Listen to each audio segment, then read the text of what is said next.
There are some things in life that are too strange to even make up. Stories that are so unexpected that if you heard them in a movie or you read them in a novel, you would think that would never really happen that way. But that's exactly how the story of Jesus' birth begins. Not with some grand announcement from heaven, but with a government order from Rome. There are moments in history where it feels like powerful people are in control of everything. And Luke, the second chapter, tells us that a decree goes out from Caesar Augustus. He's the most powerful ruler in the world, and he believes that he's shaping history with the census. Armies obey him, nations respond, and empire moves at his word. And yet, while Caesar thinks he's directing the story, God is quietly fulfilling his promise made generations before. Joseph and Mary are on the move, traveling to Bethlehem. They arrive tired, uncomfortable, and uncertain about what comes next. And when they arrive, there's no room waiting for them, no celebration, no reserved place for the Son of God to enter the story. No door even opens for them. No home makes space. No one says, "You can stay here." The only offer is a stable. The only accompanying people, animals. Only a manger for a crib. And it's there, in the most unlikely setting imaginable, that heaven touches earth.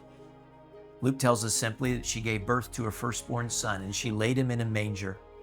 This is the moment the world has been waiting for. The seed that was promised in Genesis, the blessing that was promised to Abraham, the light that was promised through Isaiah, the ruler that was promised through Micah, Emmanuel that was promised to a frightened nation. And he arrives, not with fanfare, but with a fragile breath in a feeding trough. God doesn't enter in ways that impress the powerful. He enters in ways that rescue the powerless. Jesus doesn't begin his life wrapped in royalty, but wrapped in humility. The hands that formed galaxies are tucked into swaddling clothes. The king who will one day reign forever begins his earthly life with nowhere to lay his head. This means that there's no place in your life that's too simple or too messy or too overlooked for God to enter. If Jesus can be born in a stable, then he can be born into your circumstance. God isn't standing above the world. He chose to step into it, into the exhaustion, into the uncertainty, into the need, into the darkness. And when God enters a story, everything changes, even if it doesn't look impressive at first. So today, consider this. Where do your circumstances feel ordinary, uncomfortable, or disappointing right now?